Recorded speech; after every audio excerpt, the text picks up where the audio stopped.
नमस्कार बच्चे, आप सभी का एक बार फिर से स्वागत है गुरुकुल ऑफ साइंसेज में और आप देख रहे हैं आईएएस मैथमेटिक्स। तो देखो जी, पिछली बारी हम लोग कुछ बात कर रहे थे। बात क्या कर रहे थे हम लोग कि मैट्रिक्स को जो है वो डायगोनलाइज किस तरीके से करवाया जाता है। तो हमने केस देखा था एक जिसमें अपने तीनों आइगन वैल्यूज क्या थे, डिफरेंट थे क्या। Very good. तो आज देखो अपन केस देखने वाले हैं जहाँ पे अपने आइगन वैल्यू जो है वो डिफरेंट नहीं होते। तो अपने को मैट्रिक्स गिवन है ए और कहता है आप इसको डायगोनलाइज करें। तो सबसे पहले देखो हम क्या करेंगे, हम लिखेंगे जी, बोलो a minus lambda is equals to 0। Very good. तो यहाँ पे अपना क्या हो जाएगा, कुछ ऐसा दिखेगा क्या, 1 माइनस लेमडा -6 -4 0 4 माइनस लेमडा, यहाँ पे 2 0 -6 -3 माइनस लेमडा। तो आप यहाँ पे ज़रा अगर देखो तो कुछ कॉमन आ रहा है क्या, क्या कॉमन आ रहा है बोलो भाई। 1 माइनस लेमडा कॉमन ले लें हम C1 से। देखो वेरी गुड। कॉमन किस लिए लेते हैं, ताकि थोड़ा अपना काम आसान हो जाए। तो ये आया 1 माइनस लेमडा और यहाँ पे बचेगा अपना 1, इधर 0 इधर 0, -6 4 minus lambda -6 -4 2 -3 minus lambda is equals to 0। क्या कहते हो, C1 के अलॉन्ग जो है इसको एक्सपेंड करवा दे। चलो भाई कह रहे हो तो मान लेते हैं। तो यहाँ हो जाएगा अपना 1 माइनस लेमडा। Very good. इसके अलॉन्ग एक्सपेंड करवाएंगे तो यहाँ आएगा अपना 4 माइनस लेमडा और ये हो जाएगा -3 माइनस लेमडा और ये हो जाएगा अपना minus minus plus 12। Very good is equals to Aryabhata यानी कि 0। ये हुआ देखो अपना 1 माइनस लेमडा और यहाँ पे जो है ब्रैकेट ओपन कर लेते हैं। ये हो जाएगा -12, ये हो जाएगा -4 लेमडा, ये हो जाएगा -3 लेमडा और ये हो जाएगा प्लस लेमडा स्क्वायर और ये +12 इज इक्वल्स टू 0। तो क्या कहते हो, कुछ कैंसिल हो रहा है क्या। Very good. क्या कैंसिल हो रहा है बोलो भाई। -12 से +12 अपना क्या हो जाएगा, कैंसिल। Very good. तो अभी देखो इसको थोड़ा सा करते हैं। यहाँ पे जो है ये क्या आएगा अपना, अरे ये प्लस का आएगा। चलो भाई मिस्टेक हो जाती है गलती से। तो इधर क्या बचेगा 1 माइनस लेमडा और अंदर क्या बचेगा देखो अपना लेमडा स्क्वायर -1 माइनस लेमडा, मतलब समझ जाया करो भाई। -4 लेमडा +3 लेमडा माइनस लेमडा। इन दोनों में कुछ कॉमन है क्या, लेमडा कॉमन है। तो 1 माइनस लेमडा और यहाँ बचेगा लेमडा -1 इज इक्वल्स टू 0। अभी देखो इस इक्वेशन के बेस पे हम क्या कह सकते हैं कि इसकी कितनी आइगन वैल्यूज है, बोलो मेरे साथ। एक लेमडा इज इक्वल्स टू 0 है, एक में लेमडा 1 है और तीसरी में भी आपका लेमडा 1 है। तो ये वो केस आ गया जब अपने तीनों आइगन वैल्यूज जो हैं वो डिफरेंट नहीं आते, दो आइगन वैल्यूज जो है अपने वो सेम है। तो इस केस में हम क्या करते हैं, सबसे पहले तो देखो हम निकालेंगे eigen vector corresponding to lambda is equals to 0। तो चलो भाई कह रहे हो तो स्टार्ट करते हैं। तो यहाँ लिखते हैं for lambda is equals to 0। अपना मैट्रिक्स देखो यही बचेगा, ये तो 1 0 0 क्योंकि 0 ही पुट करना है। तो -6 4 -6 -4 2 -3 और इधर क्या आएगा अपना x1 x2 x3। Very good is equals to 0। अभी देखो हम लोग क्या कह रहे हैं कि अपना लेमडा 0 है। तो हमने बात समझा था कि अगर आपका एक जो है इंडिपेंडेंट सॉल्यूशन है तो इसकी रैंक कितनी होनी चाहिए, 2 होनी चाहिए क्या। Very good. तो यहाँ पे देखो हम क्या कर सकते हैं, हम लोग देखो जो है कैसे करवा सकते हैं 2। थोड़ा इधर देखो। तो इसको जो है हम लोग किससे मल्टीप्लाई करवा दें, 2 से, और इसको 3 से और ऐड कर दें। तो हम लोग क्या ऑपरेशन परफॉर्म कर सकते हैं, R3 is equals to R3 को तो आप 2 से मल्टीप्लाई करवाएं और उसके अंदर आप ऐड करवा दें 3 टाइम्स R2। तो इसको जो है परफॉर्म करते हैं ऑपरेशन को और देखते हैं अपना मैट्रिक्स जो है वो किस तरीके से रिड्यूस होता है। तो देखो यहाँ पे जब हम परफॉर्म करेंगे, अभी सिर्फ मैं मैट्रिक्स लिख रहा हूँ, ये भी लिख ही लेते हैं, चलो लगे हाथ आप कह रहे हो तो x1 x2 x3 ये अपना 0, यहाँ कितना आया 1 -6 -4 ये 0 4 2 वेरी गुड 0, ये हो गया -12 +12 0 -6 +6 0। अब ठीक है कि नहीं। तो यहाँ से देखो कंडीशन निकालेंगे, कंडीशन क्या आएगी अपनी, यहाँ से देखो ज़रा 4x2 माइनस या कि plus 2x3 is equals to 0। Very good. इसको उधर ले जाते हैं तो हम ऐसा बोल सकते हैं कि 2x2 is equals to minus of x1, या फिर x1 is equals to minus of 2x2। Very good. इसको करते हैं बॉक्स में पैक, आगे इसको यूज़ करेंगे देखो। और अभी जो हम क्या करेंगे, इसको मल्टीप्लाई करेंगे इससे, यही बात है ना भाई। तो इसको करते हैं मल्टीप्लाई, तो ये हो जाएगा अपना x1 minus 6x2 minus 4x3 is equals to 0। x1 को क्या लिख सकते हैं बोलो, क्या कहते हैं भाई लोगों, -2x2 लिख देंगे इसको। चलो कह रहे हो तो लिख देते हैं -2x2 minus 6x2 minus 4x3 is equals to 0, -8x2 is equals to plus 4x3। तो x3 कितना आया जी, अपना आ गया -2x2, है कि नहीं। इसको भी करते हैं बॉक्स में पैक। चलो कह रहे हो तो कर देते हैं, इस बार डिफरेंट कलर यूज़ करते हैं पैक करने के लिए। ये हुई ना बात। तो अपना पहला जो आइगन वेक्टर है वो कुछ इस तरीके से आ रहा है देखो, x1 जो है, तो यहाँ पे क्या करेंगे हम, x2 को लेट करेंगे। x2 को जो है कितना लेट करें, 1 लेट कर ले। अगर अपना x2 1 है तो x1 कितना होएगा -2, और x3 भी कितना होएगा -2। तो ये देखो हमने आइगन वेक्टर निकाला है corresponding to lambda is equals to 0। और अब बात करेंगे हम आइगन वेक्टर की corresponding to lambda is equals to 1। देखो बात कर लेंगे अपन लैम्डा 1 के लिए। तो लैम्डा 1 के लिए ज़रा इसमें पुट करते हैं, उसके बाद जो है कुछ मैं आपसे देखो डिस्कशन करता हूँ, काफ़ी जो काम का है अपने। तो 1 - 1 हो जाएगा 0, -6 -4 0, 4 - 1 इज़ 3, 2 का 2 0 -6 और ये -4। तो यहाँ पे देखो कि हमने ये सीखा था कि अगर आपका मान लो आइगन वैल्यू रिपीट होता है, जो कि यहाँ पे हुआ है अपना, तो उस केस में हम क्या चेक करते हैं कि उस आइगन वैल्यू का क्या चेक करते हैं, उस आइगन वैल्यू का एल्जेब्रिक मल्टीप्लिसिटी किसके इक्वल होना चाहिए, उसकी ज्योमेट्रिक मल्टीप्लिसिटी के इक्वल होना चाहिए। अच्छा 1 जो है आपकी आइगन वैल्यू कितनी बार आई, 2 बार आई। Very good. तो 1 अपने को मिलता है 2 बार। तो क्या कहते हो कि यहाँ पे ये जो अपनी मैट्रिक्स है, यहाँ पे आपको इंडिपेंडेंट सॉल्यूशन कितने मिलने चाहिए, कम से कम 2, है कि नहीं है भाई, 2 मिलने चाहिए अपने को। तभी हम ये बात कह सकते हैं कि इसको जो है डायगोनलाइज किया जा सकता है। मान लो आपकी आइगन वैल्यू 2 बार रिपीट होती है, ठीक, और आपका जो ये मैट्रिक्स आता है, इसको आपको सॉल्यूशन मिलता है एक ही, इंडिपेंडेंट सॉल्यूशन कितना मिलता है आपको, मान लो एक ही मिलता है। तो भैया फिर ये पक्का है, आप लिख दोगे कि इस मैट्रिक्स को जो है वो किसी भी हाल में डायगोनलाइज नहीं किया जा सकता। Got it. तो अभी देखो यहाँ पे हमें इसकी जो रैंक है वो 1 लानी पड़ेगी, क्योंकि हमने देखा था इंडिपेंडेंट सॉल्यूशन क्या होते हैं, n-r, और वो हमें चाहिए 2। n अपना 3 है, रैंक को कितना होना पड़ेगा, 1 होना पड़ेगा क्या। Very good. तो यहाँ पे 2 रो जो है उनको कंप्लीटली 0 होना पड़ेगा। क्या आपको वो 2 रो दिखाई दे रही हैं, देखो ये दोनों रो क्या है अपनी, सेम है क्या। तो अगर मैं R3 में से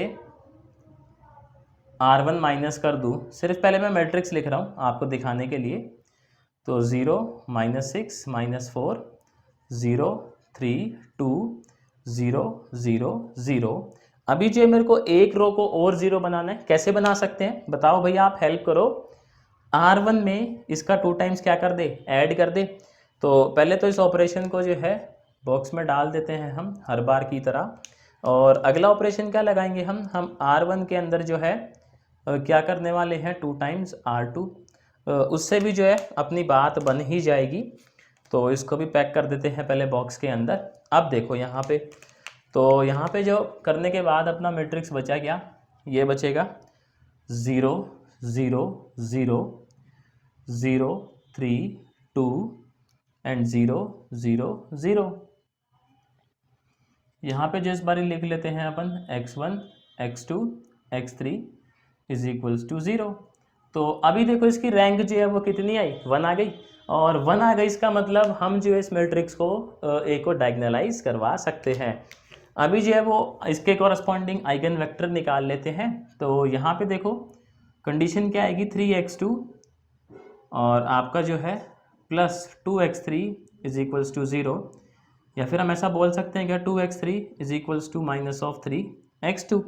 इसको कर दे पैक। चलो भाई आप कह रहे हो तो कर देते हैं, कर दिया जी पैक। अब देखो हमें दो वेक्टर लिखने हैं आइगन वेक्टर और इंडिपेंडेंट होने चाहिए ना वो, तो x1 या x2 नाम देता हूँ क्योंकि x1 हम ऑलरेडी लिख चुके हैं, आइगन मतलब eigen vector corresponding to eigen value 0। तो यहाँ पे देखो x1 को आप कुछ भी लेट कर लो क्योंकि x1 क्या है आपका 0 ही है, तो मैं इसको 1 लेट कर लेता हूँ फॉर एग्जाम्पल। x2 को आप कुछ ऐसा लेट करो कि कैंसिल हो जाए 2 से, तो इसको 2 लेट कर लूँ तो ये कितना आ जाएगा अपना x3 जो है -3 आ जाएगा। अच्छा दूसरा आइगन वेक्टर क्या हो सकता है, आप x1 को जो है 2 लेट कर लो। भाई x1 को कुछ भी लेट कर लो, क्या उसे फर्क पड़ता है? नहीं पड़ता। क्यों नहीं पड़ता? क्योंकि एक्सप्रेशन में ही नहीं है कि नहीं। चलो समझ गए आप लोग, समझदार हो ही। तो यहाँ पे जो है देखो क्या होगा, यहाँ पे जो है हम लोग अगेन इसको 2 -3, इस बार क्या करते हैं इसको -2 लेट कर लेते हैं, इसको 3 लेट कर लेते हैं, कोई इशू ही नहीं है भाई अपने साथ, तो कैसे भी लेट कर सकते हैं, बस इसको सेटिस्फाई करना चाहिए वो। तो इसको तो जो है ये सेटिस्फाई करेगी इक्वेशन। यहाँ पे रखो ज़रा -2, तो x3 आपका कितना आ जाएगा +3 आ जाएगा, है कि नहीं। तो अभी देखो यहाँ पे जो अपनी डायगोनल मैट्रिक्स है वो किसके इक्वल होगी, डी मैट्रिक्स जो है, जैसा कि मैंने आपको लास्ट क्लास में बताया था, यहाँ पे जो आइगन वैल्यूज़ है वो लिखी जाती है, तो 0 1 1 और बाकी सारे एलिमेंट क्या होते हैं इस मैट्रिक्स के, 0 होते हैं। और आपकी जो मोस्ट इम्पॉर्टेंट पी मैट्रिक्स जो आपसे पूछी जाती है पेपर के अंदर, वो क्या होती है, पहला आइगन वेक्टर -2 1 -2, दूसरा आइगन वेक्टर 1 2 -3, देन 2 -2 3। तो सबको समझ आया क्या, डी किस तरीके से कैलकुलेट करा है और पी किस तरीके से।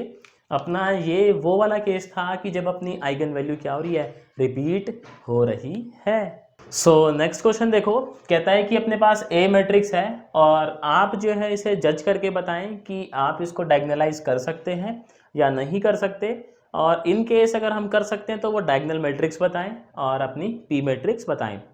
तो सबसे पहले देखो हम लोग क्या करेंगे, हम लोग लिखेंगे a minus lambda I is equals to 0। तो यहाँ पे क्या आएगा अपना, ये हो जाएगा 2 माइनस लेमडा, ये हो जाएगा 3, ये 4, ये 0, ये 2 माइनस लेमडा, ये -1, ये 0 0 1 minus lambda is equals to 0। तो क्या कहते हो भाई, कुछ कॉमन दिख रहा है क्या हमें? बिल्कुल सही पहचाना भाई आप लोगों ने।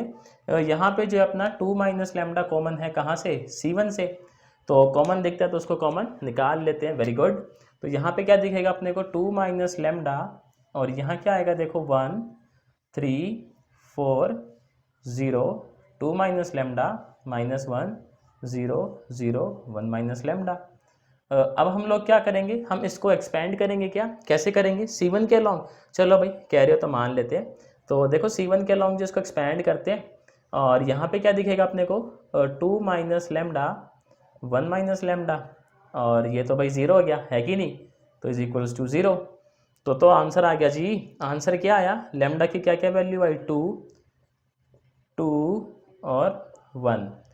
तो देखो क्योंकि ये सवाल ऐसा है कि हमें इसमें चेक करना है, तो हम लोग देखो क्या चेक करेंगे कि ये जो अपनी लेमडा की वैल्यूज़ आई है ना, आप इनके लिए चेक करो भाई। 1 के लिए तो आपका आइगन वेक्टर आएगा ही आएगा। हम 2 के लिए चेक करते हैं, क्या अगर हम लेमडा को 2 लेते हैं तो जो अपने इंडिपेंडेंट सॉल्यूशन आएंगे मैट्रिक्स के, क्या वो 2 आएंगे? अगर वो 2 आए तो ठीक है, तो भाई हम सॉल्व भी कर लेंगे, कोई लफड़ा ही नहीं है। लेकिन अगर वो 2 नहीं आए तो उस केस में क्या हुआ, बल्ले बल्ले हो गई अपनी, आगे सॉल्व नहीं करना पड़ेगा, हमारी मेहनत बच जाएगी। हम सीधा लिख देंगे जी ए को जो है वो डायगोनलाइज नहीं किया जा सकता, वेरी गुड। तो सीधा लिखते हैं जी 4 लेमडा इज इक्वल्स टू 2। हम जो है सीधा इसके जो होता है ना एकदम नेक पॉइंट, उसी को चेक करते हैं। तो आपको एग्ज़ाम में भी जो है इसी तरीके से करना है। और मज़े की बात यह है, जो अपना पेपर था अभी 2019 का मेंस का, उसमें जो है इससे सवाल पूछा गया था, मतलब मैट्रिक्स दिया था अपने को, उसको डायगोनलाइज करना था। तो वो भी देखेंगे सवाल जब प्रीवियस ईयर करेंगे।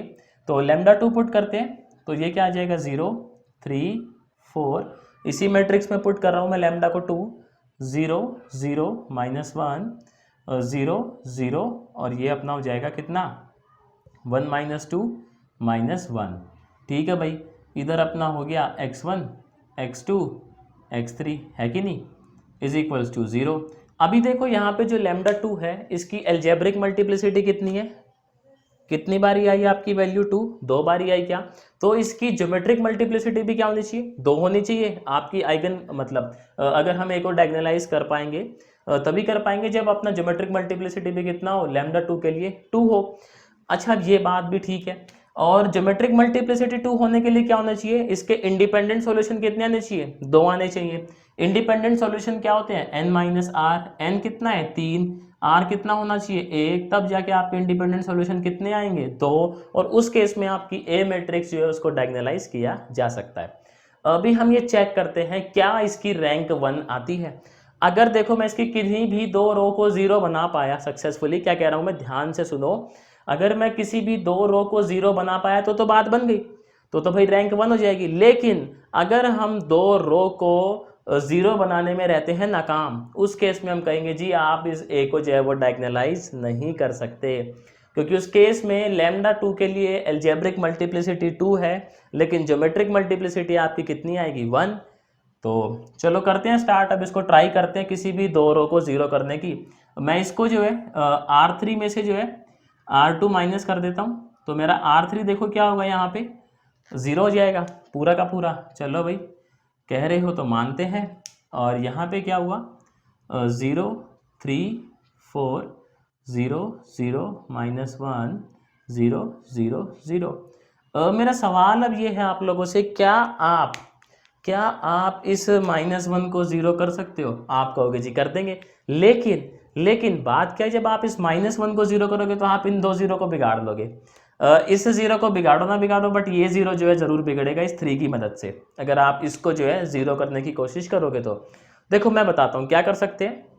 इसको 4 से मल्टीप्लाई करें और इसको ऐड कर दे, ऐसा ही सोच रहे होगे, बट वहाँ पे क्या होगा, आपका ये 0 बिगड़ जाएगा। 0 बिगड़ेगा तो भाई काम खराब हो गया, है कि नहीं है? तो इस केस में क्या हो रहा है कि हम इसकी रैंक जो है वो 1 नहीं ला पा रहे हैं, मतलब इसकी रैंक जो है वो 2 ही है। और रैंक अगर 2 है तो इंडिपेंडेंट सॉल्यूशन आपका 1 आएगा, और 1 आएगा तो भैया फिर ये गलत है। गलत क्यों है? क्योंकि लैम्डा की वैल्यू 2 जो है वो आपके पास 2 बार ही आई है, और आप कह रहे हो कि उसकी ज्योमेट्रिक मल्टीप्लिसिटी 1 है। तो इस केस में जो है आप ए को डायगोनलाइज नहीं कर सकते। समझ आया सबको? तो एक बारी इसको ब्रीफ कर दे जो टॉपिक है अपना।